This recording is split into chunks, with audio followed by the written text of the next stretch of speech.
Hi, everyone. Welcome. Thanks so much for being here tonight. I hope that you can all hear me.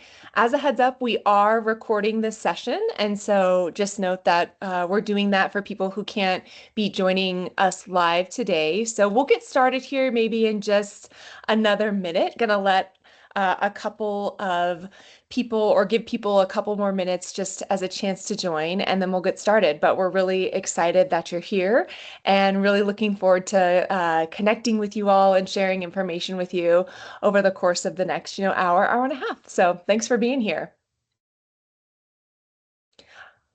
I will also let you all know as you are joining, right? We have this set up as a webinar, meaning all of your cameras are off and all of your microphones are off. When we get to the question and answer portion, if there's a moment where you would like to be able to be camera on and mic on to ask your question, you can let us know that and we'll go ahead and open that up. We will also invite you all throughout the session. You can be putting any questions that you have in the chat as they come to you, and then we'll go ahead and work to respond to as many as we can during our Q&A time. Would it be possible just if you could say anything in the chat to make sure the chat feature is working? If you're here at the meeting, just say here in the Yeah, if chat, somebody just so wants I know. to Yeah. test our chat for us, that would be great. Awesome. Hey, Thank I saw you. We got something it. come through. Appreciate Great. it. Thanks. Yeah, awesome. Cool. Okay. All right. Well, I imagine there will be some additional people showing up, but to just be conscientious of your time, we're going to go ahead and get started. So again, for those of you who are just joining in, welcome to the open house for the Communication Studies graduate programs here at Colorado State University. My name is Mira Fa. I'm an associate professor, and I'm also the director of grad studies. So I'm really excited to be able to be here with you all and to sort of have my colleagues here. I'll remind a couple of little logistic things, and then I'll ask everybody on the call who will be presenting tonight to introduce themselves. And so we are going to have sort of a presentation for you all where we're all going to talk through many of the most common sort of questions, features, things that come up about our graduate programs. And so we'll plan to take maybe 45 minutes to talk through some of these program features with you all, and then we'll open it up to Q&A. So again, please feel free at any point in time during the presentation or during the session to drop your questions into the chat, and we'll work on compiling those and answer those during the Q&A portion. We are recording, just as a heads up, and as I mentioned, right, all cameras and mics are off for attendees. If we get to the Q&A portion and you would like to be camera on, mic on, just let us know and we'll work with you to make that happen. So, all right, those are our logistics. So I'm going to go ahead and pass it off to our next introduction. So again, I'll just remind you, I'm Mira Fa, Director of Grad Studies, and I'm going to pass it to Dr. Evan Elkins. Hi, thanks, Dr. Pa. Yeah, I'm Dr. Evan Elkins. I am an associate professor in the film and media studies area, and yeah, I'm going to be talking a bit about that area as well as some other aspects of our MA and PhD programs with you here tonight. And yeah, I'll pass it off to Dr. Khan. Hi, my name is Abe Khan. I'm an assistant professor in the Department of Communication. My area of research expertise is rhetorical studies, and I've been here. This is my second year here, and I already love it here. It's a wonderful place, and I'm really looking forward to having a conversation about what our grad program is like. And I'm going to pass it off to one of our students. I think Adam. Hey everybody, my name is Adam Kwan. I am a second year PhD student at CSU, mainly studying interpersonal communication and kind of the intersections between that and communication technology. I love video games. I love like all that kind of stuff. So I'm studying all those cool things. Here to give you guys a nice perspective as a PhD student here. I'm going to pass it on to John.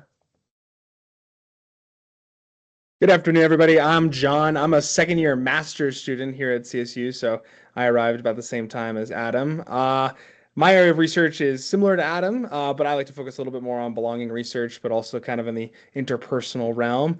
And yeah, I'm excited to share a little bit about the master's student experience and meet some new students or potential students. And then Lindsay, would you mind introducing yourself?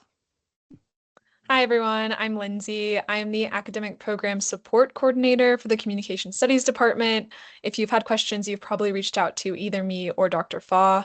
But it is my job to help you guys get started and figure out if this is a good program for you. And if you have any questions throughout the application process, you can email me as well. So I'm happy to have more conversations with prospective students. Wonderful. So that's the team here from the department at CSU that's joining you all tonight. So again, if you have questions that come up during our presentation, or if you want to ask questions of a specific speaker, so you really want to know about media studies, you can flag, for example, Dr. Elkins in that, and we'll make sure that he has the opportunity to respond to you. And so with that, we're going to go ahead and dive in, and we're going to start by just providing kind of an overview of who we are at CSU, the programs that we offer, and what some of our core values are as a department here. And so I want to start by just highlighting some of the key values that we have in our department. And so in CSU, we really pride ourselves in our graduate programs by having programs that really exemplify these values of flexibility, rigor, mentorship, and community.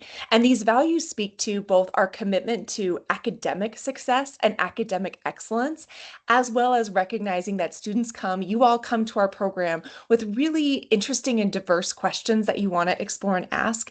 And so we've created our program to be one where students with different interests and with really different approaches to unpacking the complex field of communication can be here and find success. In addition to that, we're a collegial community. We want our students to come here and to be able to really thrive, not just as students, but as people. And so we highly value the mentoring relationships that we have with students as faculty, and we really value incorporating into that mentorship attention to who you are as a potential educator, right? Who you are in the classroom as a person who is likely going to be teaching in our undergraduate program, as well as your research and scholarship excellence. And of course, then tied into that is this sense of community. And I'm sure John and Adam will talk about it when they have their time in the presentation. But we really hope that our graduate students not only build those strong relationships with faculty, but build those strong relationships with each other and are able to find a sense of belonging and a sense of sort of purpose during their graduate studies here at CSU.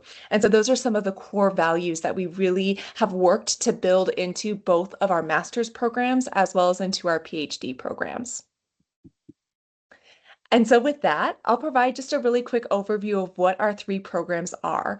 And so we offer sort of two master's programs. They really, in many ways, function like one program in that our master's students are admitted as a cohort. And then when they come here, they're able to sort of choose whether they want to be in our Master's of Communication Studies Plan A or do the thesis track, or whether they want to be in our Master's of Communication Studies Deliberative Practices Specialization or our Track B. And so both of our master's programs are 2 years. They share a set of core curriculum. And then the major difference comes in our Master's of Communication Studies, where students end up sort of the culminating project of their work is a master's thesis. In our deliberative practices specialization, students get to explore in doing more community engaged work through our Center for Public Deliberation. And their culminating sort of outcome from graduate school is a project where they're actually working with a community engagement partner in order to run deliberative processes and then reflect and report out on those processes. So there's shared curriculum. Both of those programs are 2 years. There's not a separate application, right? You apply to our MA program, and then when you come here, you are able to sort of select and say whether you would like to be in our Plan B program, our deliberative specialization program or not. Our other grad program is our doctoral program in communication studies. And so our doctoral program is on average 4 years. And our doctoral program is one that allows students to really dig more deeply into sort of their area of interest and their key focus. And so we'll talk more about what those areas are and some of the specifics for each of these programs. But that's like a general sort of overview of what our graduate degrees are and some of the differences between the three different programs. And so just, talking briefly about our values, these are some of the things that we really value as a program. So we value broad understanding of the discipline. And so in our core curriculum for our MA programs, as well as for our PhD program, we actually have students take courses across different methodological approaches, as well as different theoretical approaches, and really take coursework across our 3 different areas of study. That includes relational and organizational communication, media studies, and rhetoric and civic engagement. And we do that because we want our students to understand the discipline very broadly. And so we also value our students producing original work and doing that for multiple communities. And that's where some of that community engaged work can come in the deliberative practice of specialization, as well as in other work that our graduate students do. We believe in cultivating diverse scholarly voices, meaning we don't expect students to come into our program and to fit into like a very specific mold. Again, we've built a program that we believe is flexible and will allow students to sort of explore and develop their voices in their sort of unique areas of interest throughout their time. We really value training outstanding teachers. As a department, we greatly value teaching. We value it for us as faculty, and we also value it for you all as students. And so students who come into our program expect and should expect to be a part of our undergraduate teaching. We start you off in our public speaking program, but we provide you with a lot of support and tools and training to help you thrive in the classroom as an educator. Overall, right, we really are committed to helping you all develop as professionals, to learn to manage your time, and ultimately to produce like thoughtful, engaged citizens in the world and more inclusive communities. I'd like to pause there for just a minute and invite Dr. Elkins or Dr. Khan to sort of chime in on anything you all would like to highlight around our values. Sure. Yeah, I'll go ahead and chime in. I mean, I really do think I want to emphasize the sort of the balance of the kind of breadth of our programs, and the ways in which we really do encourage you to do the work that you want to do, and to the point about cultivating diverse scholarly voices while also um, developing a broad understanding of the discipline. I do think that promoting innovative, multidisciplinary, even kind of idiosyncratic scholarly work that reaches out into communities, communicates to multiple stakeholders, I think are some of the sort of core tenets of what we do here. Yeah, Dr. Khan, I don't know if you have anything you want to add. Yeah, I would just reinforce what you said there, Dr. Elkins, especially in terms of giving students the opportunity and the space to learn from learn from one another across the breadth of the discipline. Communication studies, as I'm sure most of you know, is an unusual discipline in the sense that we embrace quantitative work, qualitative work, critical work, close textual analysis, archive work, empirical research methods. And there are a few disciplines that do that. And I think there are also few graduate programs and few faculties that really sort of have a healthy respect for and embrace of the various ways in which you can study communicative phenomena. And that's certainly something that struck me about this program before I came here as a faculty member, and something that I really appreciate and enjoy about being a faculty member here. It's colleagues across different sectors of the discipline work together here all the time. And our students do as well. And the students and faculty work within, work across their areas of specialization. And I think it's really, it's a lively and an exciting place to be. The last thing I would emphasize relative to our values, and this is something I imagine we'll talk about more, is the idea that we really value communicating with public audiences here. I know that it's something that our faculty really enjoy, and it's also something that we try to promote and help. It's a talent, a skill that we help to cultivate among our students. So it's not just, on the one hand, you want to write academic work to be published in academic journals. We can help you with that, but we can also help you translate your academic work for voices, for audiences outside of academia, to journalistic outlets or to community stakeholders. and audiences like that. And that makes this just a really terrific and exciting place. And I think, Dr. Farr, you're going to spend some time talking about funding. Yeah, I am. So thank you both for adding those points. I really appreciate that. And so yeah, so I'm going to talk just a little bit more about some of the sort of general pieces of information on our programs, and then we'll spend a little bit more time getting into some of the more specific details. And so it's important to talk about funding. I know that many students who reach out to me or who reach out to Lindsay, right, have questions about funding. And so all of our students who are admitted to our program are admitted with full funding. And what full funding for us means is that they receive a monthly stipend for 9 months. So during the academic year, they receive like a monthly paycheck, and they also have their tuition and fees covered. So there's tuition remission, meaning you are not paying for tuition. And then you also have access to health insurance. And so for master's students in either of our programs, that funding is for 2 years. And for PhD students, that funding is for 4 years.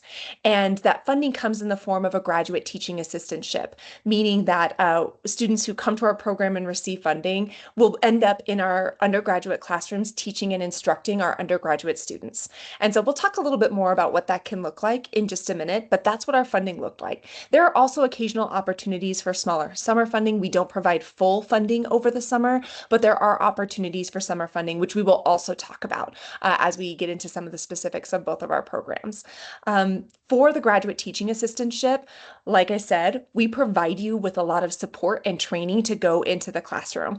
We know that for many of you coming into our MA program, right, like many of you maybe were just very recently undergraduate students. And so it can feel a little bit daunting to go into the classroom and suddenly be responsible for an undergraduate class. And so we have an award-winning pedagogy training program that's sort of attached and cultivated with our public speaking class. And sort of we start you off there to provide you with that support and that education. And then after that, right, we begin to move students, or there's a potential for students to move into teaching other courses that are more aligned with their areas of interest. And in particular, at the PhD level, our PhD students often get the opportunity to teach classes outside of that public speaking course that are more aligned with their specific areas of interest. When you teach courses, including in our public speaking, you are the instructor of record, meaning that you are, for all intents and purposes, the faculty member, right? You are the person that students are looking to. You are working from a shared syllabus and you have some shared assignments and materials, but ultimately you are the person in the classroom who is leading those classes.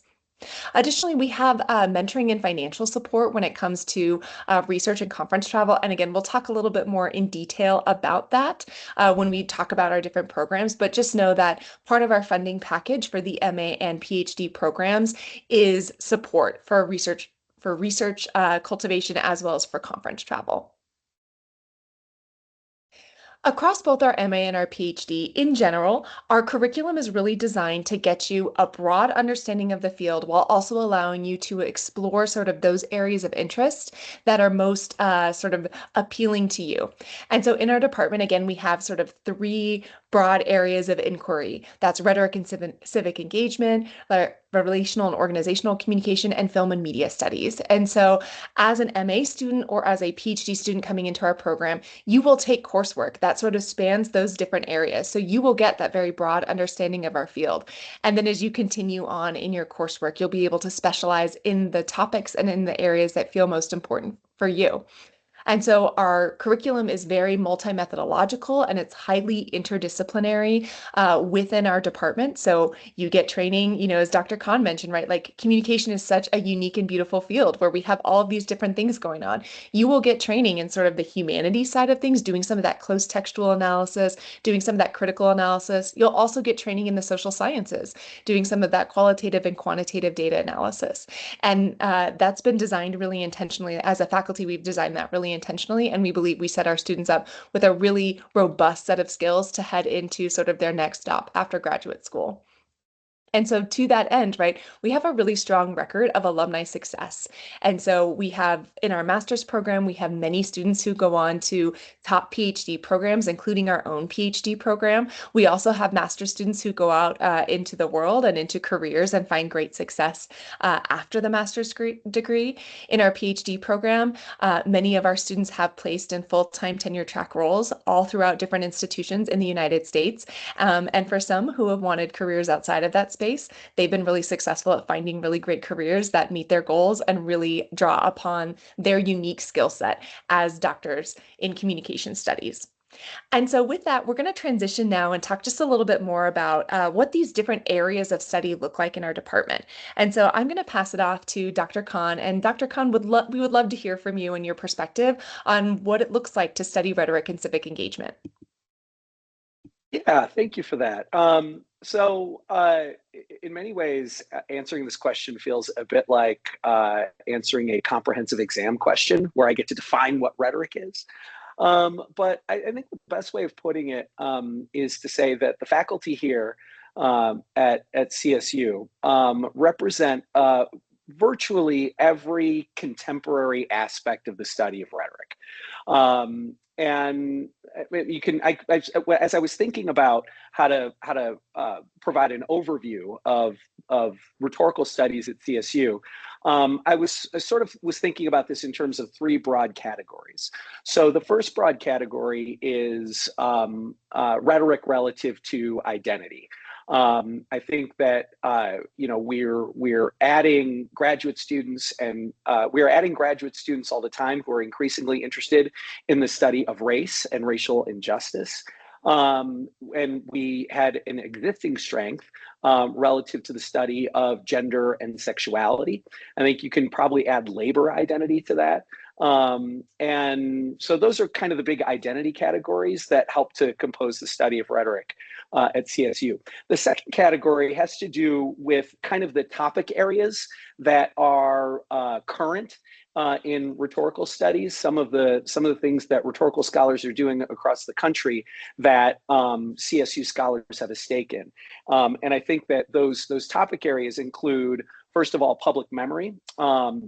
In fact, one of our faculty members, Professor Tom Dunn, just published a book that came out, I believe, last week on queer memory, and it's already been a terrifically received book. But you can see, right, how one topic area, memory, is married with an identity category like sexuality to produce rhetorical scholarship.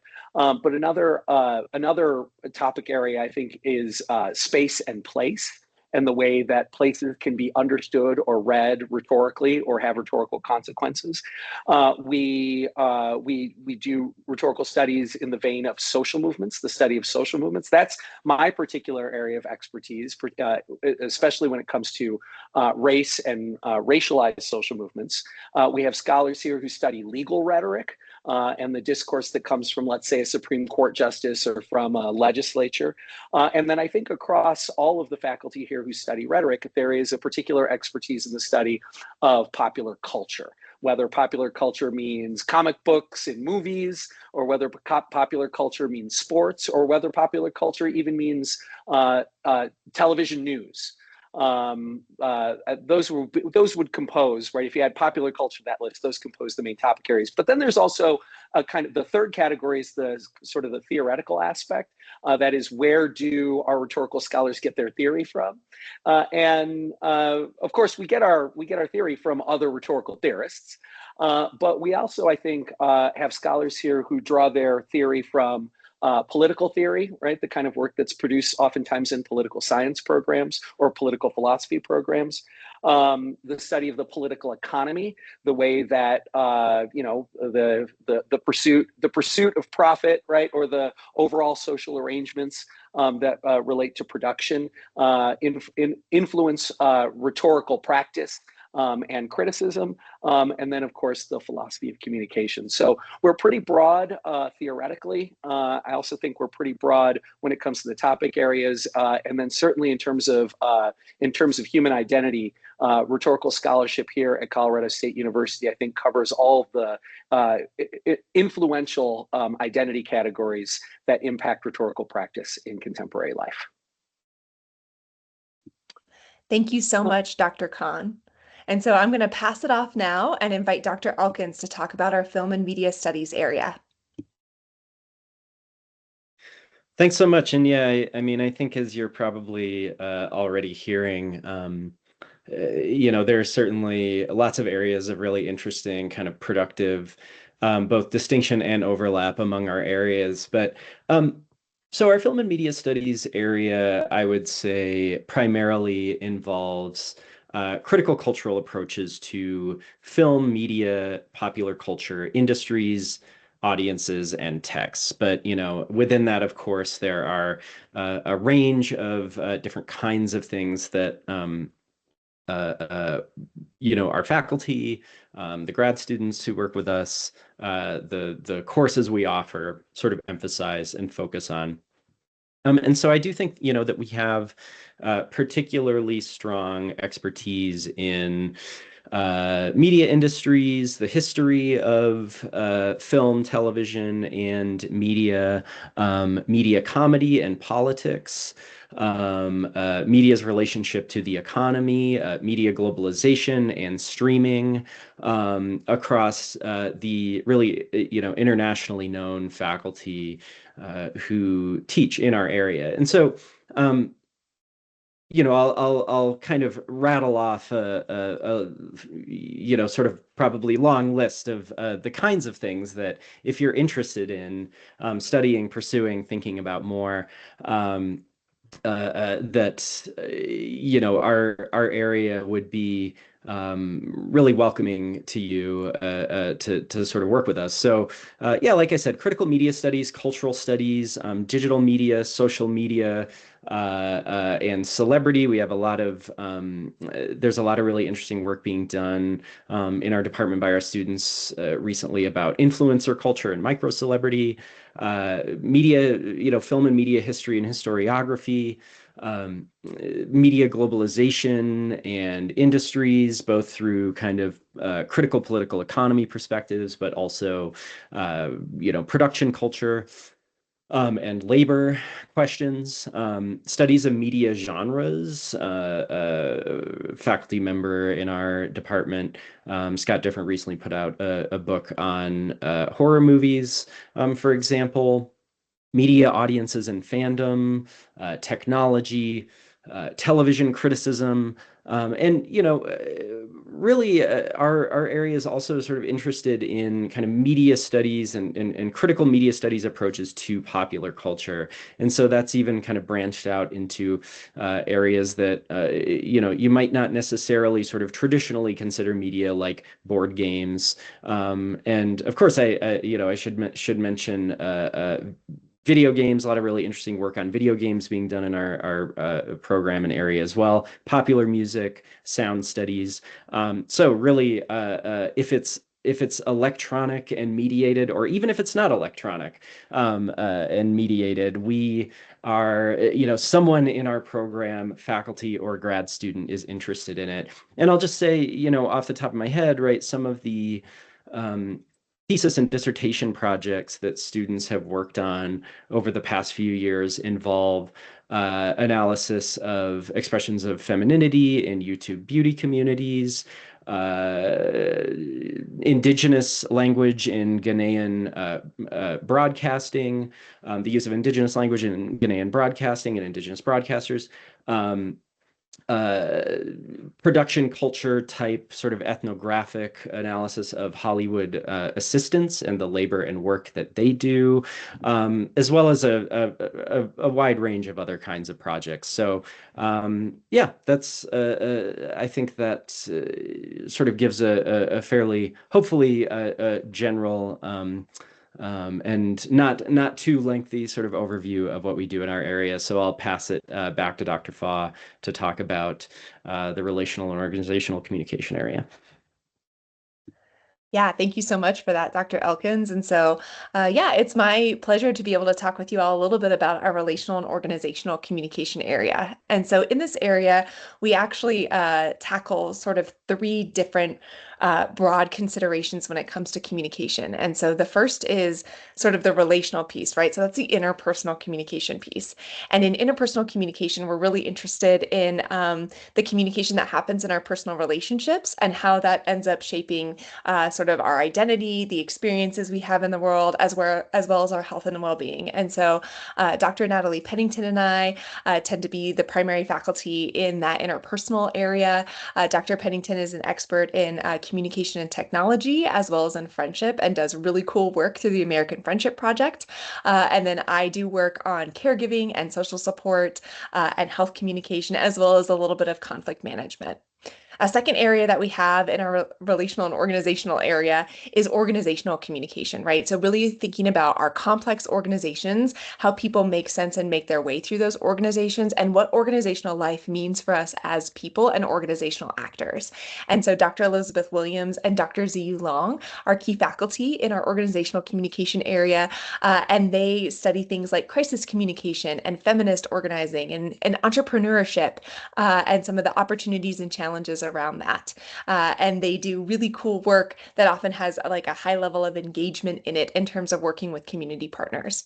And then the third sort of aspect of our relational and organizational communication area is intercultural communication. So really understanding how we as people communicate with others who have different backgrounds and different understandings from us. And so Dr. Julia Krebton-Horhager and Dr. Eric Aoki tend to be our intercultural communication faculty. And so Dr. Aoki's work is very cross-disciplinary. He collaborates quite a bit with some of our rhetoric and civic engagement folks and really looks at representations of identity and understanding of identity and has done some really cool ethnographic work. Dr. Krebton-Horhager has some intersections with our media and film studies and our rhetoric area. She's really interested in othering and how othering is communicated in media, how othering is communicated in interactions among and between people. And so she actually just recently published a book all about that idea of othering. And so our faculty cover lots of area in sort of the relating and organizing area. And so I think one of the things that we would say we all share in common is a commitment to understanding how humans tend to communicate sort of with other humans. And then in addition to that, this area tends to be home to more of our social science scholars. So scholars who are using some of those quantitative, qualitative, or mixed methods. And I'll say as a department, as an area, we tend to be pretty methodologically agnostic, meaning that as a faculty, we tend to be really supportive of students cultivating and using the methods that feel most valuable for answering the questions that you have. So we're not a strictly quant department. We're not a strictly qual department. We're really pretty open to helping our students cultivate those skills. And you'll be able to potentially ask some more questions if you want to about any of these areas from the three of us. And so now I'm going to go ahead and transition into just talking a little bit more about our MA program and then and some of the specifics about our curriculum in our MA program. And so in our MA program, as I mentioned, right, like we have sort of two tracks. And so the MA in Communication Studies, the Plan A or thesis track, right, this is where you engage with our MA core curriculum, which you can see on this slide, right? That core curriculum is 5 classes that give you a very broad understanding of the 3 areas of our department. So there's a rhetoric theory course, there's a sort of relating and organizing theory course, and there's a media theory course.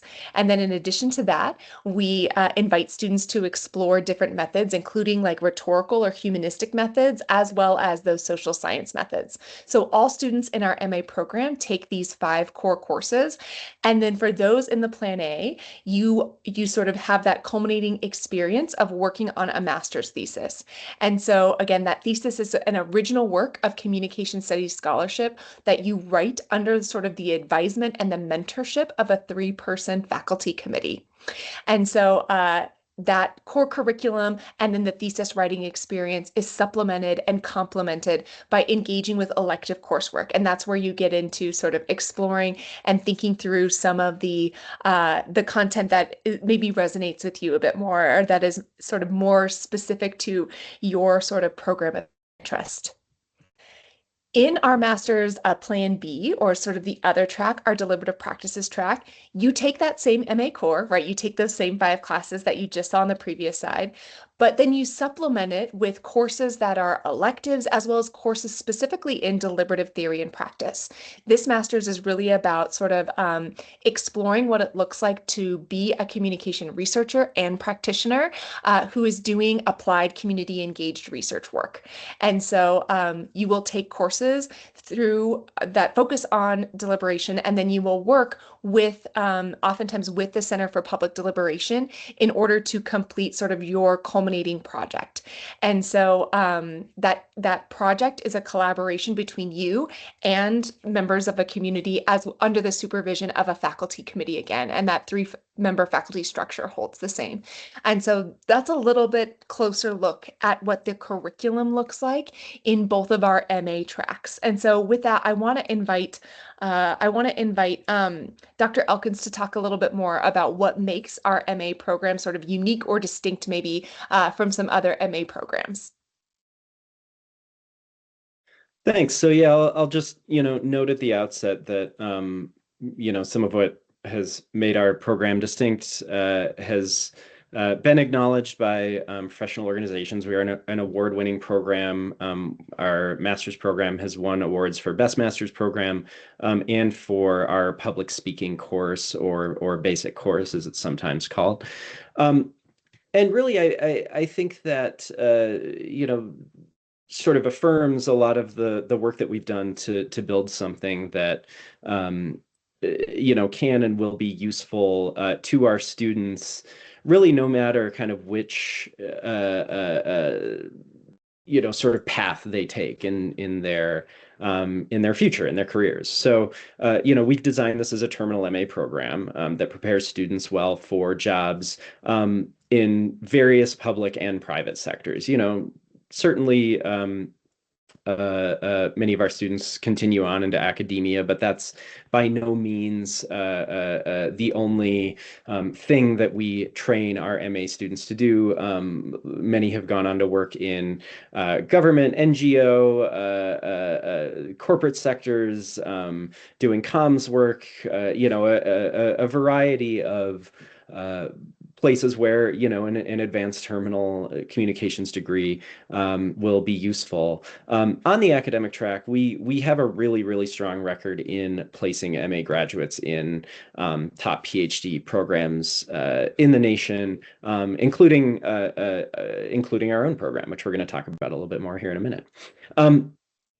And I think part of that is there are a few reasons for that. I think, one is that MA students get the same level of mentoring and attention from faculty as PhD students, right? You're all kind of collectively in a cohort together. You take classes with each other.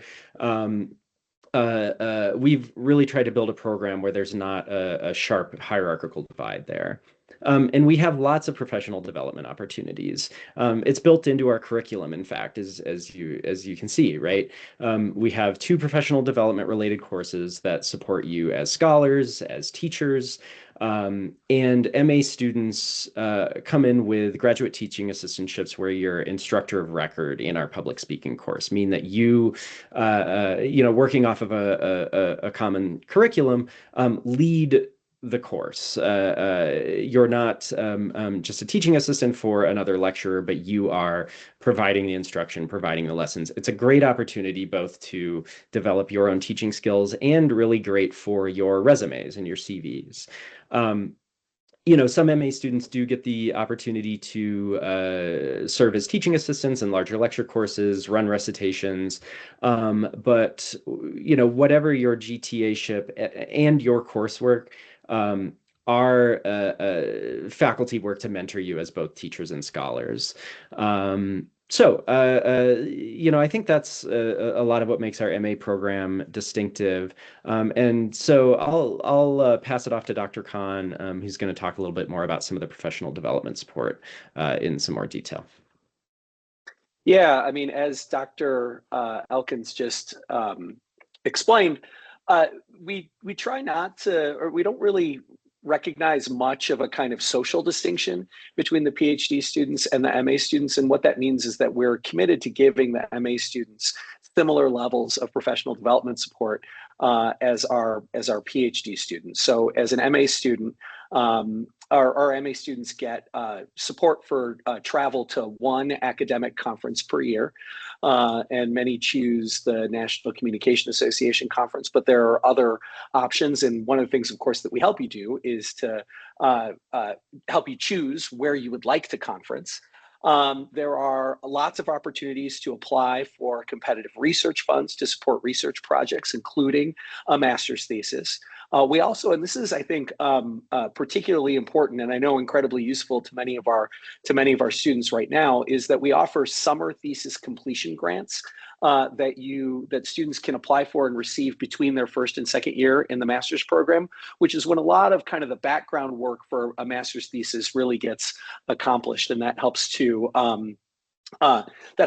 sort of cover some of the summer funding gap. And as Dr. Elkins explained, you take MA students and PhD students take the same classes, or they take classes together. They don't all take all the same classes, but nothing prohibits MA students from being in a classroom with a PhD student, or vice versa. And I think most importantly, you work closely with faculty and you get to participate in department mentoring events every year. I want to emphasize that idea of working closely with faculty. I have an MA student right now who's just submitted a paper to a top tier academic journal, and it was work that she completed for a different professor's class, but she thought that I had a particular expertise in it, and we went through a couple of rounds of revision toward the end of the summer, and she just got a revise and resubmit back. And it's incredibly rewarding, I think, to have those kinds of experiences, especially as an MA student. I think certainly it's one of the things that makes our program distinct is the way that we treat the MA students as the emergent scholars, as the same kind of emergent scholars that the PhD students are. And I think when it comes to talking about the MA program a little bit, John is going to help us with that. Awesome. Thank you so much, Dr. Khan. I appreciate you passing it off there. I just want to start off by saying that I actually went to CSU in my undergrad as well. So just as a baseline, I really enjoy the CSU community, the communication studies department, the faculty, and the larger Fort Collins community in general. But I'll kind of start with the curriculum and how my experience there. I feel like I have learned an absurd amount since starting the program. And as a reminder, I'm only a year and like almost a half in. But the classes are super enjoyable. There's so much opportunity to like do so much of what you enjoy, and pick your electives and classes that you want to learn and that focus on your area of research. But similarly, I've also taken a lot of lessons from taking different rhetorical programs or media theory classes that kind of widen the scope of what I know, because that scope was not very wide even just like a year ago.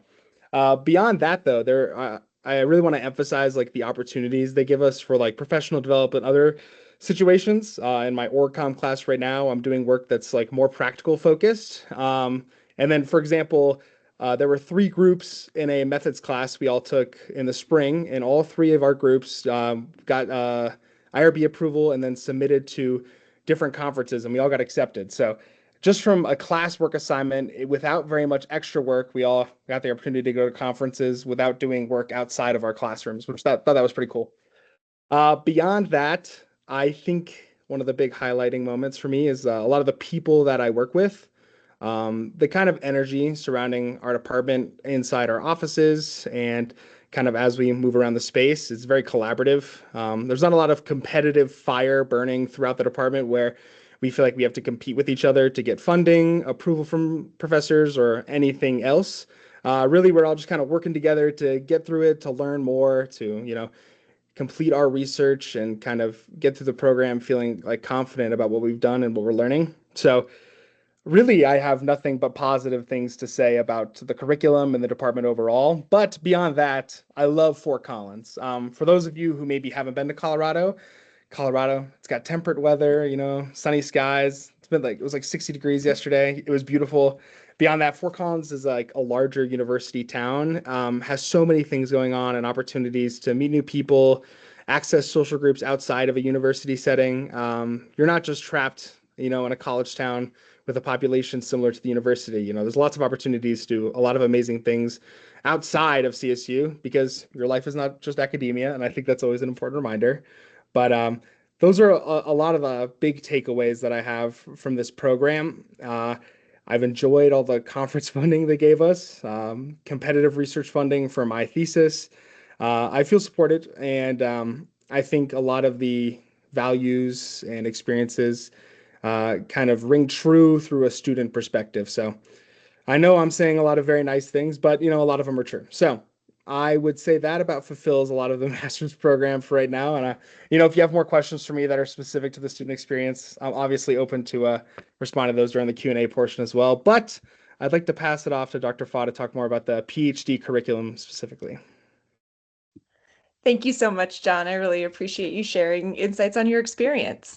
And so, yeah, let's talk a little bit about our PhD program for those of you who are here and really wanting to hear about that. And so, in our PhD program, we have 4 core courses, and so you can see those on the screen. And I think one of the things that hopefully will jump out at you about these core courses is right at the PhD level, we're really prizing sort of preparing you and equipping you with skills for your career, both like potentially in academia as well as outside of academia. And so you can see that in our academic writing seminar as well as in our public scholarship seminar. Additionally, we're giving you that broad methodological background, inviting you to take a methods course that both sort of touches on more of that critical analysis, that more humanities approach to doing research, as well as a methods course that's going to get you digging into the social sciences way of thinking about and approaching data. You then sort of augment and complement these courses with electives that are sort of tailored again to your interests across our different specialization. Most of our students take coursework for the first 2 or 2.5 years of their PhD. They then spend 1 semester sort of preparing and taking their comprehensive exams, and then that leaves them with, depending on sort of where their coursework ended, a year to year and a half to complete the dissertation project. And so dissertations are advised by a 4-person committee that includes 3 members of our department as well as a member external to our department. And so we're typically seeing students, again, take that 4 years to graduate, and that 4 years is in alignment with the funding that we offer. And so I'm going to go ahead and pass it off, and I'm going to ask Dr. Khan to talk a little bit about what makes our PhD sort of a unique and distinct program. Thank you.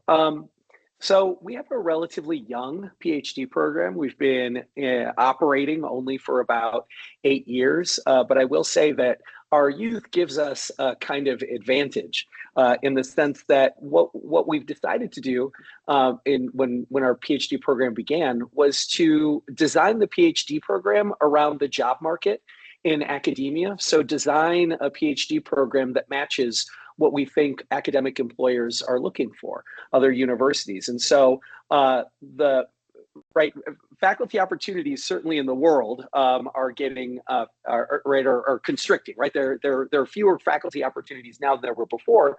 So what we do is we've tried to construct a graduate program that will allow students to maximize their potential in a tightening academic job market.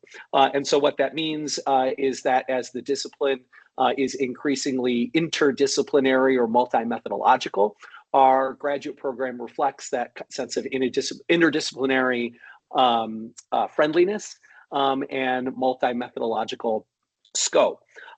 We have a curriculum that actually requires students to take courses from at least 2 or 3 areas of emphasis. So if you are interested in rhetoric and you're also interested in, let's say, relational and organizational communication, or you're interested in rhetoric and you're also interested in film and media studies, you can bundle your coursework as you go through the program in a way that reflects those interests. But it also means that it gives students the opportunity to discover interests they might not have, or to discover parts of the field that they might not already be attuned to. And so what we're really trying to encourage our students to do inside the program is reach beyond the kind of narrow focus that might have brought you into graduate school, and to understand the breadth of the field from both academic perspective and from job market or employment perspective. Our students get a range of teaching experiences here. So you can teach both lower division courses or the basic course. You also have the opportunity to teach upper division courses as an instructor of record, which really gives students an opportunity to sometimes teach 4 or 5 different courses while they're here. And that gives many of our students an edge in the academic job market. I think one of the other things that makes our faculty unique is that in addition to all of the award-winning scholarship that we do here, we, as I said before, we have a kind of commitment to public and civic engagement. Our faculty are regularly quoted in major national media outlets. Our faculty give interviews and do podcasts. Our faculty go to different universities and do public presentations. And it's one of the things that we try to cultivate among our students. And so in addition to the seminar and academic writing that makes up part of our core, there's also a required course in professional writing and public scholarship, where we attempt to instill in our students the value of communicating not just with academic audiences, but with broader public audiences. And then finally, we offer funding for 4 years and help students develop papers, develop articles for publication. So it's not just that when you're in our seminar rooms over the course of the semester that you just need to impress us with your seminar work, but what we want to do is try to tailor the work that you're doing in the seminars for professional development and for publication. I mean, sometimes it's just a matter of going through the motions and understanding how the publication process works. But oftentimes our students get published as graduate students, and that's increasingly the standard in the academic job market.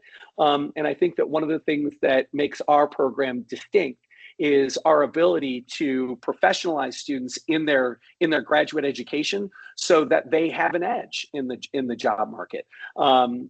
We are sort of at the stage right now where we're really trying to get a bead, or try to exactly sort of quantitatively understand the extent of our success in the job market, because it's been very good. Colorado State University, the Communication Studies Department here, has a pretty incredible record at placing our graduate students, not just inside academic jobs, if you want a research job or a teaching job inside academia, but also placing our PhD students inside the industries that interest them, and the industries that are tailored to their studies while they're here. So those are, I think, some of the things that make our PhD program distinct. And I'll let Evan, or Dr. Elkins, talk a little bit about the funding opportunities, the professional development support that are available in the PhD program. Thanks. Yeah, I mean, I think, a lot of the professional development opportunities that are available to the MA students, there are versions of those certainly available to the PhD students, perhaps, that are a bit more robust in order to kind of match some of the, expectations within kind of the broader field for PhD work. But PhD students get support to travel to up to 2 academic conferences per year, and can also use some of that money to support direct research costs for ongoing research projects. In addition to that, we have competitive research grants and research assistant funding that can be available or accessible. The research assistant funding being something offered in the summers.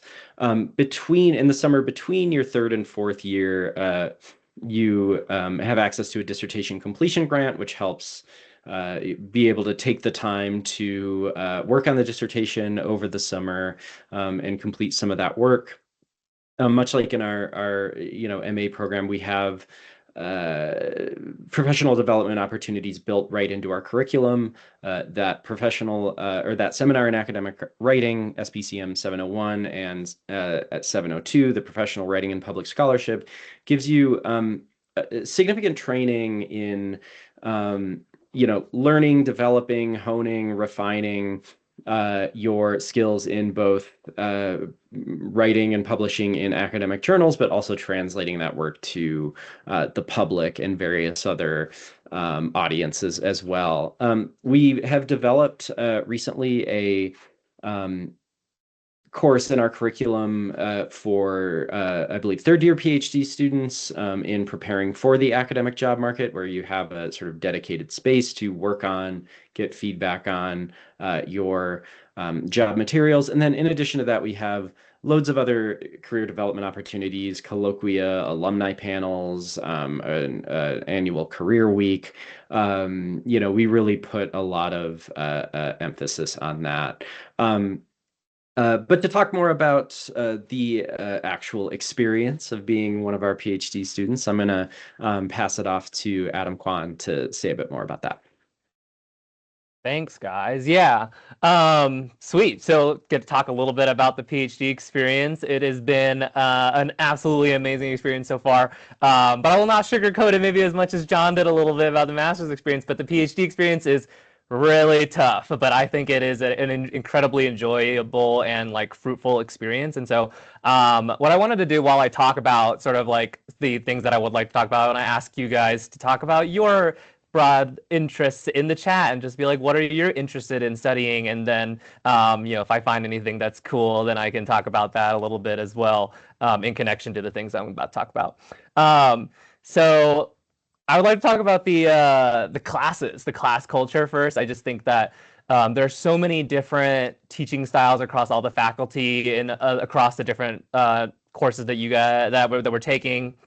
And it's just been really, really fun in terms of doing seminar discussions and just sitting around at a table and talking about all the different kinds of articles and insights that we've had across all of our different research interests. And the professors do a really amazing job at encouraging us to think critically and to think beyond sort of what we sort of like came into the class thinking about doing or looking at.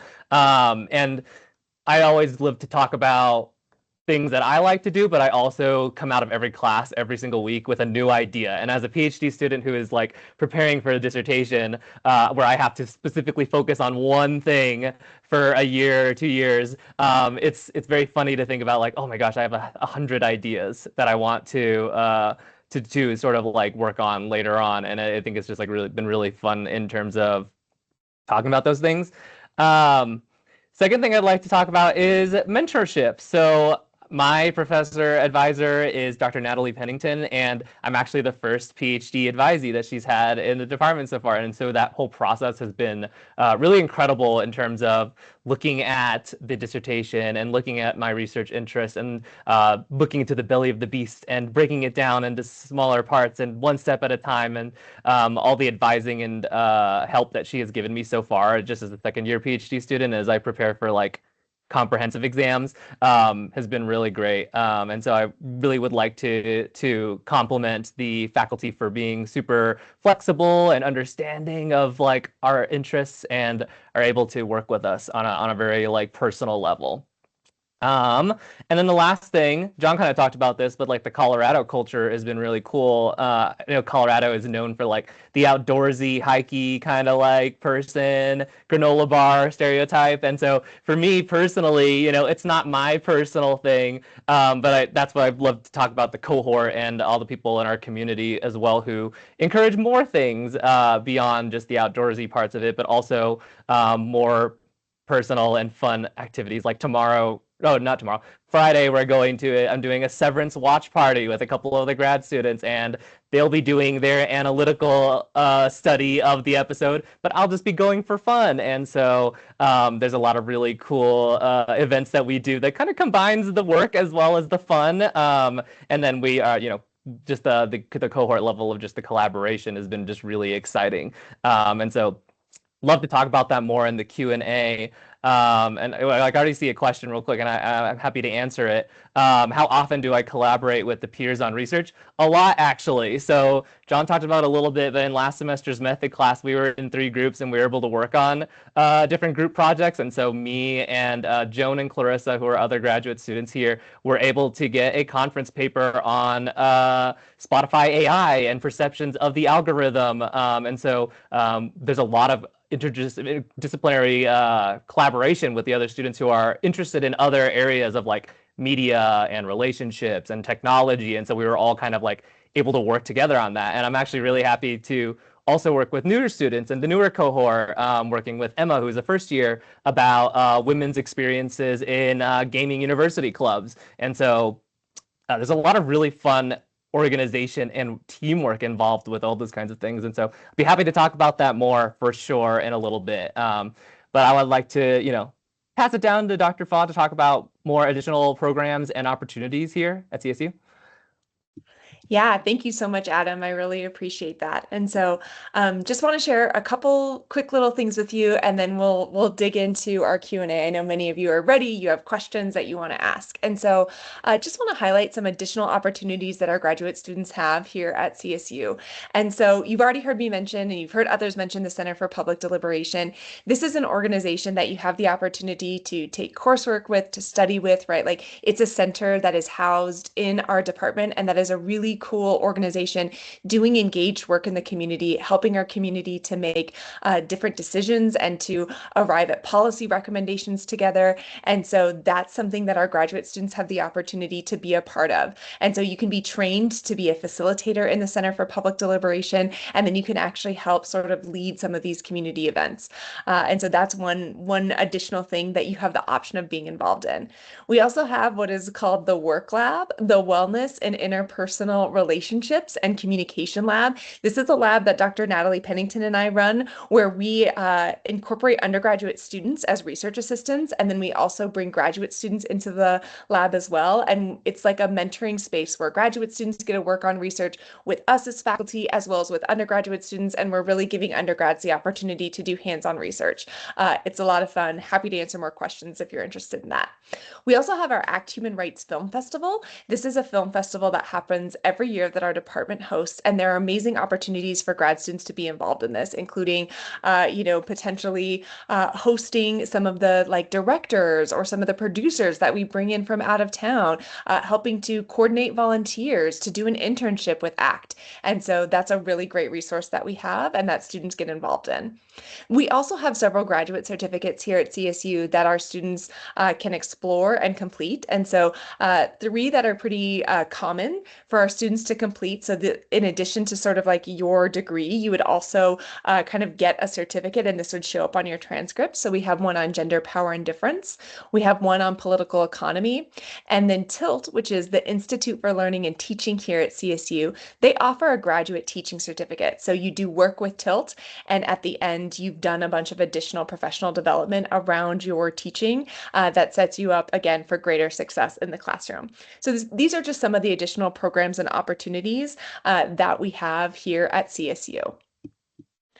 I just want to highlight for some of you on the call, right, you may be planning on coming to NCA, the National Communication Association convention down in Denver this year. If you are, I would invite you to scan the QR code that you see on your screen.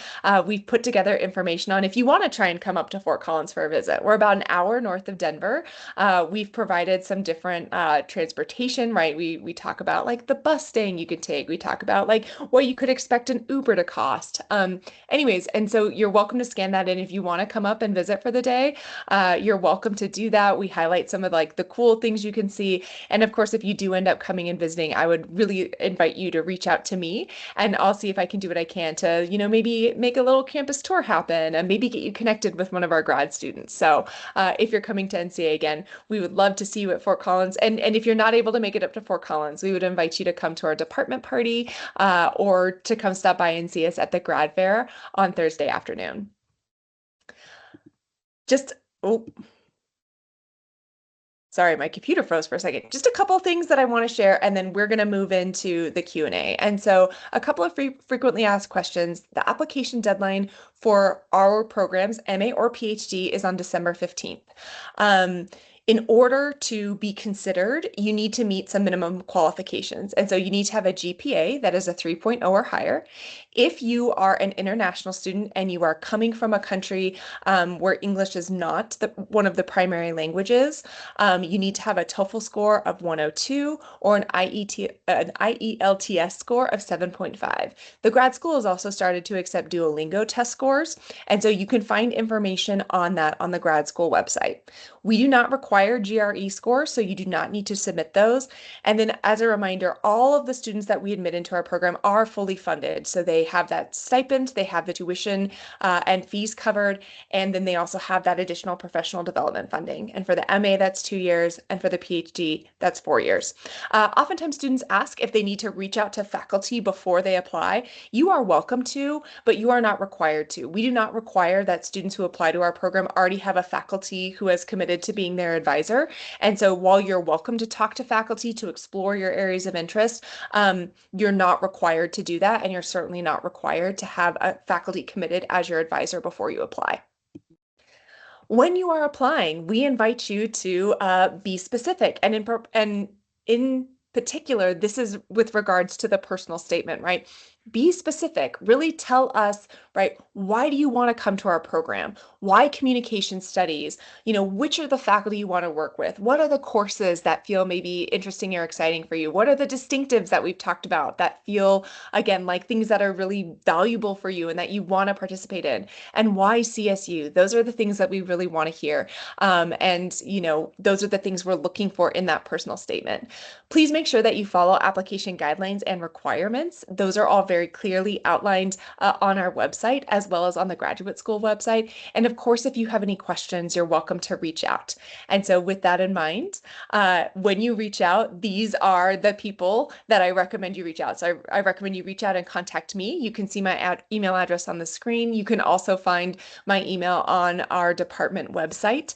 And then also Lindsay Folks, who is our academic program support coordinator, is a great source of information, and we'll be helping to manage the Q&A in the chat. And so actually, before we jump into Q&A, I wanted to just ping Lindsay really quick. Is there anything I missed along those FAQs or those tips for the application that you'd like to add? I don't think so. I think the frequently asked question that I get is about like what should you see in that statement of purpose, or who should my recommendation letters come from? So I don't know if you want to answer that question, those two kind of questions that go side by side. Yeah. Yeah, so again, statement of purpose. We really want to hear like, why do you want to get your graduate degree in communication studies, and why do you want to do that at CSU, right? Like, why are we the program that you think is the best fit for your goals? And so that's really what we're looking for in that personal statement in both the MA and the PhD level. When it comes to your recommenders, having people who can speak to your capacity to thrive in a rigorous graduate program is going to be really beneficial for you. So if those are, former professors that you've had, or maybe current professors that you've had, if maybe there's somebody in a current workplace or somebody who can speak to perhaps your capacity to be in the classroom and to do really well, those could be good recommenders. And we do only require 2 letters of recommendation. And so as you're thinking about recommenders, you only need to be thinking about 2 people. Thanks for flagging those things, Lindsay. I appreciate it. And so, yeah, I think let's go ahead and transition into Q&A. And so I'm actually going to stop sharing my screen if that's okay. Though if there's something that you all would like to see again, I'm happy to share it and put that on the screen. Did that stop sharing? Okay, it looks like that did stop sharing. Yes. For a minute, my whole screen was black, and I was like, did everything go away? Awesome. And so, yeah, I would love to open it up to Q&A. And so, Lindsay, I know you've been collating some questions. Is there a particular question that you'd like to sort of share to get us started? Yeah.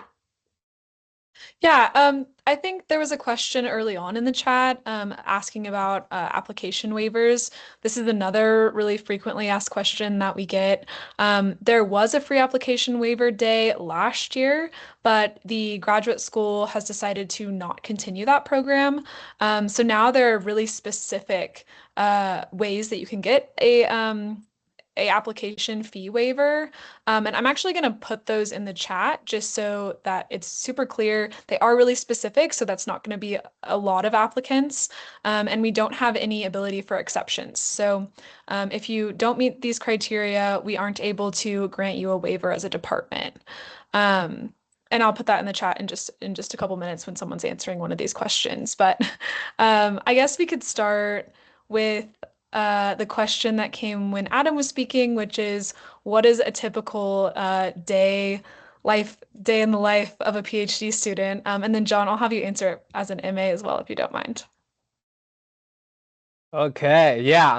Typical day as a PhD student. It's a lot. So I feel like, I like to fragment my days and my weeks as a student into like different parts. So like one part is all the coursework that I'm doing throughout the week. We usually have afternoon classes and seminars. And so usually a lot of the mornings are just, either I'm sleeping or I'm working on some other things preparing for class and then going to an afternoon seminar. The second mode of brain space that I occupy throughout the week is my teaching. So we talked about it a little bit earlier, but we get to teach public speaking for our first year. And then for PhD students, kind of get to open up to some new classes. And so I'm engaging with popular culture right now. And so a lot of that comes with like lesson planning and activities and lectures and exciting things that I'd like to do with the classroom. And then kind of the last space I would say is like the administrative side. So a lot of the meetings and talks that I get to have with Dr. Pennington, my advisor, of just like talking about what's the vibe for the week and what are the next steps that I need to make for next semester. And it's a lot of planning, at least within your second year is kind of where it all kind of comes together. And so yeah, there's a lot of like administrative. Okay, what do I need to do next? This is the thing that I need to focus on. Okay, so I got to get these together. So it's a lot of like helpful organization of understanding what I got to do next. And then the rest of the time, it's really just like spending time with friends and talking about our cohort relationships again, like with John, because we're in the same cohort and we just have really wonderful relationships with our friends here who are doing the same program. Yeah, just doing a lot of fun events. John likes to do house parties, and we do watch parties. And I go to movies with Soleil on Mondays, with the AMC mystery movies on Monday nights, and I think those are just super exciting. So yeah, typical day week. Totally. I'm in the same boat. As a master's student, things don't change a whole lot, beyond the fact that it's a little bit newer for me, but I teach public speaking on Tuesdays and Thursdays. So those days, usually I show up. I teach my two classes, whether on speaky days or a more lecture-based day. I have my pod time, our offices as students are kind of in one giant room, but then we have smaller pods with our own personal desks. And pod time means that I'm in a room with like other grad students and we're running ideas past each other, chatting about things totally unrelated to school. It's a mix of things and it's a lot of fun. Beyond that, Adam and I are also both the graduate representatives. So there's a chance if you all end up visiting campus at some point in the future, you may see one of us. But we also hold events. So we do things. We had a movie night and watched Halloween Town on campus in one of the rooms in the behavioral sciences building. So we did that at like 7 p.m. at night. So that was fun as well. So a bunch of different activities, fun things, lots of relational and like community elements too, which is a lot of fun. Awesome. Thanks both. Now going back to applications, there's been a couple questions about the writing sample and the recommenders. Someone asked if a writing sample was required, which is yes. I don't know if Mary, you want to talk a little bit about what you're hoping to see in that writing sample. Yeah, actually, I would like to open it up and invite Dr. Elkins and Dr. Khan to talk a little bit about what they think are great writing examples because as grad committee members, they are part of the admissions committee. And so I think you've all heard a little bit from me. And so, like I said, I'd love to invite them to speak a little bit on what they're thinking of when it comes to what makes a great writing sample. Yeah. I'll Yeah, offer. go ahead. Okay. No, you go. So I want to address in taking a stab at this question. I do want to address one of the questions that came in sort of specifically about the writing sample. Someone asked if they're interested in doing their thesis in film studies, can they submit a writing sample in interpersonal communication? I would say certainly, especially if it's strong writing, right? And I'll get to what strong writing means in a second, but then the idea would be in your statement of purpose to explain why you're interested in film studies, right? What I'd say in terms of a writing sample is that above all, what we're looking for, I think, is writing that's just good, right? So like, what makes a good writing sample is maybe the open question, but it's writing that is clear, that is coherent, that is organized, that indicates a facility with using external sources, that knows how to quote material, that knows how to marshal evidence.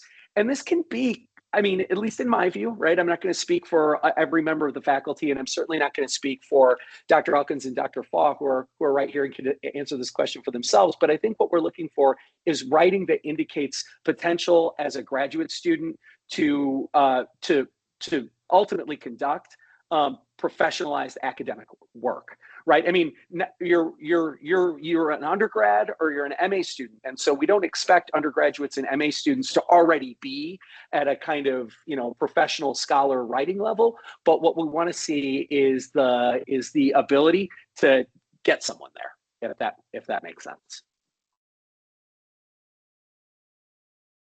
Yeah, I don't really have much to add to that. Yeah, I think that's a pretty great comprehensive answer.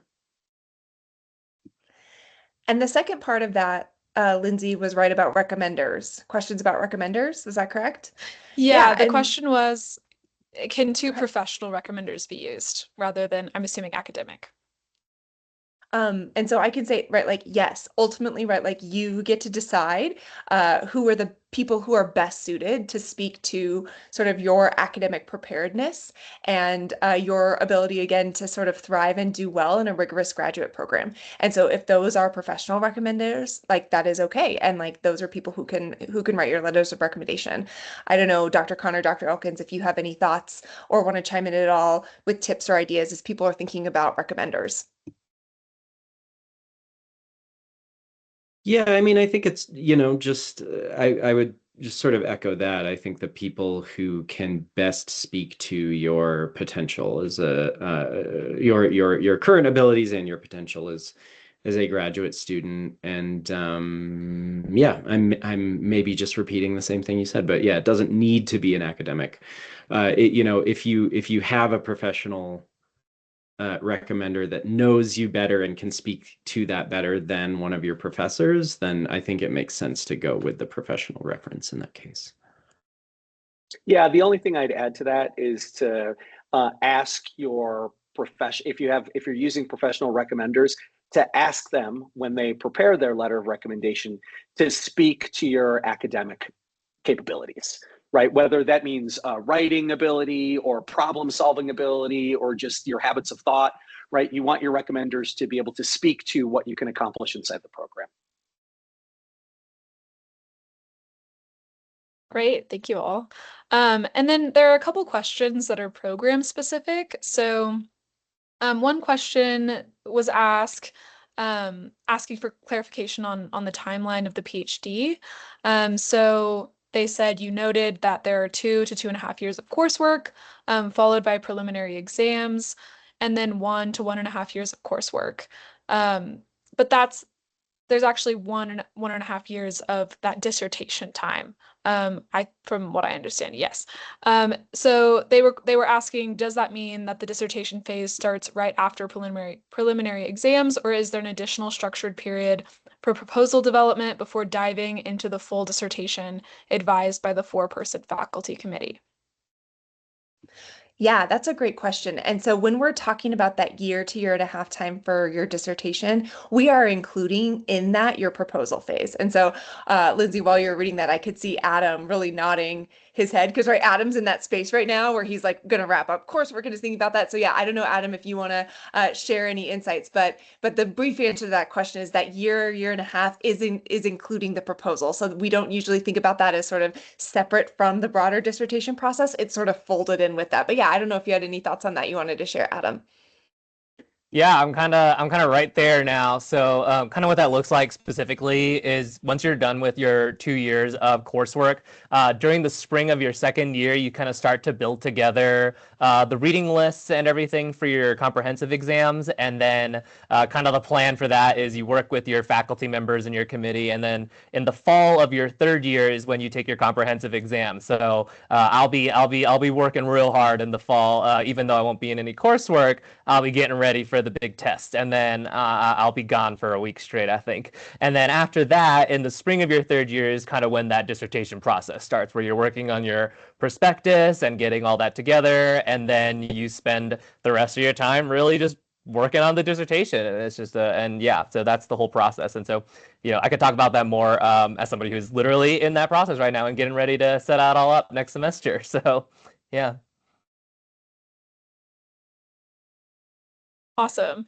The other program-related questions both had to do with research, and both interested in how interdisciplinary research works within the program. So a few of the students have, or prospective students have different research interests in multiple different areas, and they're just wondering like what mechanisms exist for collaborating on research with others from different departments, but also interdepartmentally, especially with the Center for Public Deliberation. Yeah.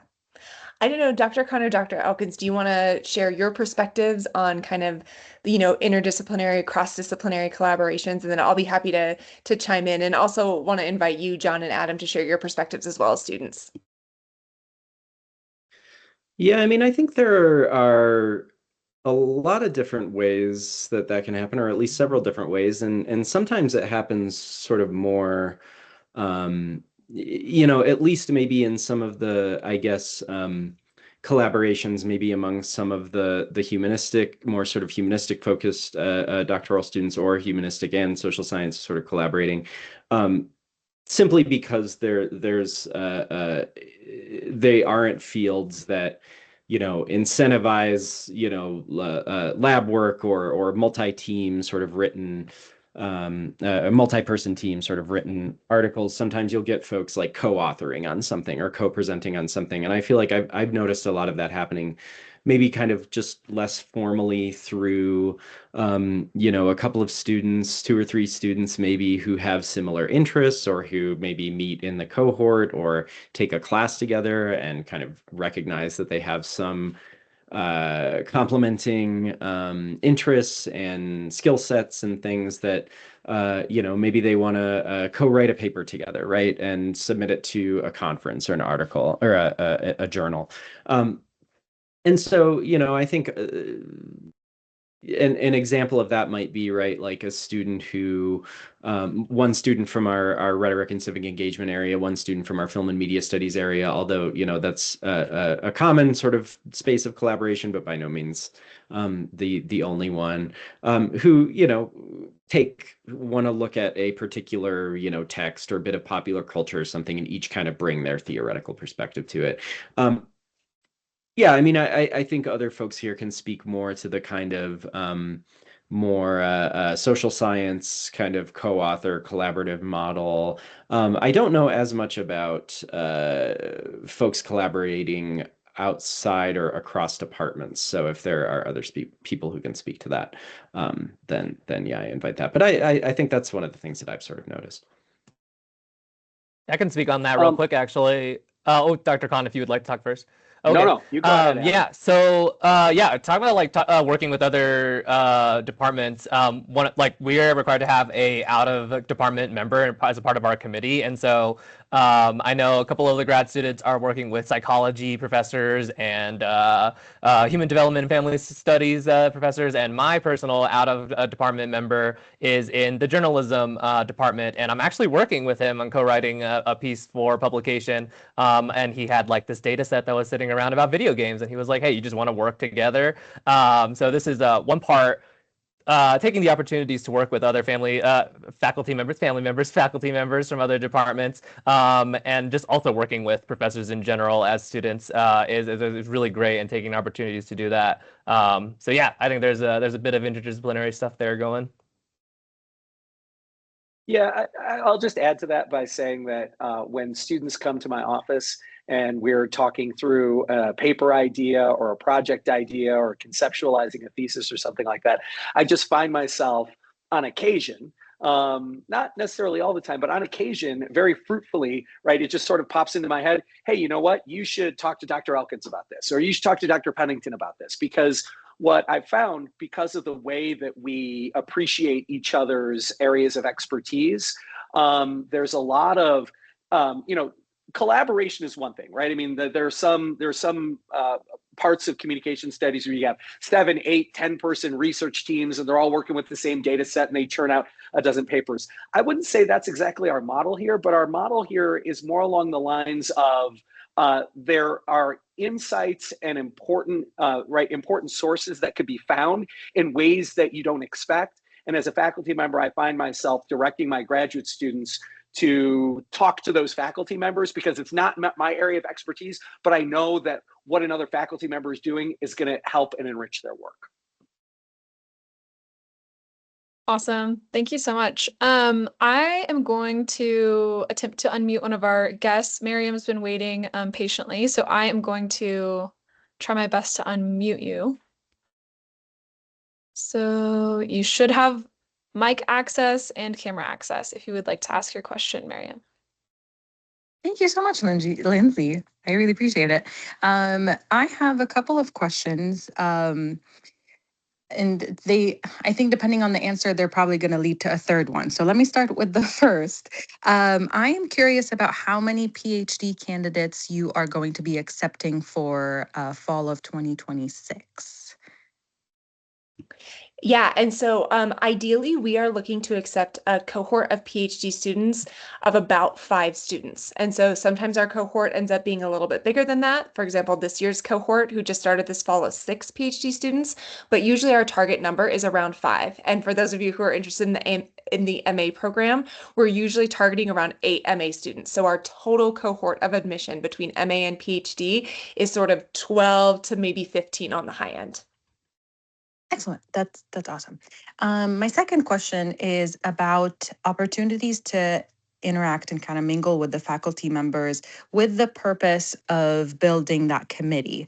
So I'm curious if there are social programmings, professional programmings that are put on by the department that allow us to interact and socialize and kind of build a personal rapport with the faculty, just so we can get to learn more about working styles and who we are going to end up being mentored by.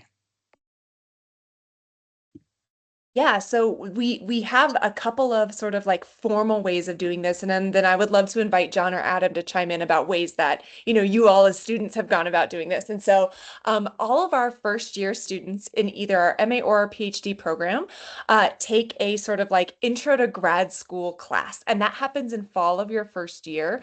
And one of the things we do in that class is we invite all of the faculty to come in small groups. So we spread it out over many class days and allow it to be a more informal, like, let's meet, let's talk. And often there's prompting for faculty to talk about their advising style, their mentoring style. And so that's one point of contact that happens with all faculty very early on in your program of study. In addition to that, we also offer what we call area mentoring events. And so this is where, right, each of our 3 areas, rhetoric, media studies, and relating and organizing, will have a sort of event off campus where usually it's a little bit more informal. There's usually food, there's usually, like conversation, and the faculty will be there, and any and all grad students who are interested in talking to faculty in those areas are invited to be there too. And so those are just sort of 2 of the events that we sponsor as departments to help you get to know faculty and begin to sort of figure out who might be the right people to mentor you and support you through your grad programs. But John and Adam, I would invite you to ways you've gone about doing that. Yeah, I think on the less organized side, it is extremely normal in our department to reach out to faculty members, even if they're not in your area or maybe you've never met them before or spoken to them, to reach out and schedule a meeting. There are not an absurd amount of grad students, so there's like always an opportunity to make space for a one-on-one conversation during office hours or during another period that's like really short. Similarly, there are always events taking place beyond specifically meant to like fostering relationships. And for example, there was a promotion event that happened at the beginning of the semester at a faculty member's residency, and they had the opportunity there to chat with faculty members who maybe I hadn't seen in a while about their research, about what I've been doing. And in general, there's an open space and like an allotment of time for students to like always reach out and connect with faculty members, just always. So there it doesn't feel like there's any barriers just interpersonally to reaching out and scheduling a meeting or stopping by office hours. That's awesome. Thank you so much for answering that. That's actually quite a relief. I'm currently, in the midst of finalizing my master's thesis and graduating. And one big thing with our program, unfortunately, when I first started, was the lack of that social interaction, which I'm glad to hear that there are plenty of opportunities to meet and interact with faculty members. And my last question, and I'm sorry to take up a lot of your time, but my last question, because of that answer, and because some of the things that Adam and John have already mentioned, is there a because it sounds like, which is wonderful, there's a very healthy non-competitive relationship that takes place or that builds over time with the graduate students. I'm curious with is there a student organization that exists where some professional programming takes place, or do a lot of those interactions between students are more informal and more of friendly relationships rather than like a student organization that's like a club, for example, that's operated? So I would say, in answer to your question, I think the more sort of formal programming for graduate students is sponsored and hosted by our grad school. And so that is often coordinated by sort of the graduate student council, right? So the grad school has graduate student representatives, right? Very similar to what you might see or experience sort of in your undergrad program. And so they offer a lot of programming for graduate students that can include more formal programming, right? Where it's like a session where they're bringing people in to do a Q&A.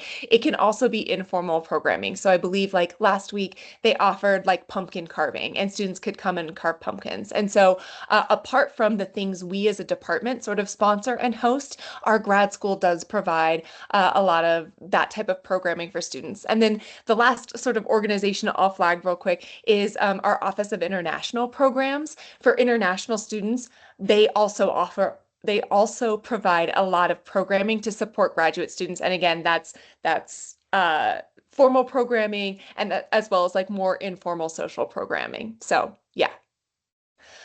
Awesome. Well, I thank just you want so to know. much. Have a Yeah, great yeah, night. thank you. Yeah, thank you so much. So I just want to note that we are at time. I know some of you have questions. You didn't get your questions fully answered. Lindsay and I will be working over the next few days to get answers to those of you who had things in the chat that didn't get them answered. And of course, if questions come up, after the end of this session, you can reach out to me or Lindsay. We'll be happy to try and get you connected with other folks on the call or other folks in the department if there are people that you wanted to ask questions from. So thank you all so much for being here. We really appreciate it. And we hope to see some of you here in Colorado next year in person as our newest cohort of MA and PhD students. So thank you all so much. We hope that you have a great night or a great morning, depending on where you are in the world. Hopefully we'll talk to you soon. Bye, everybody.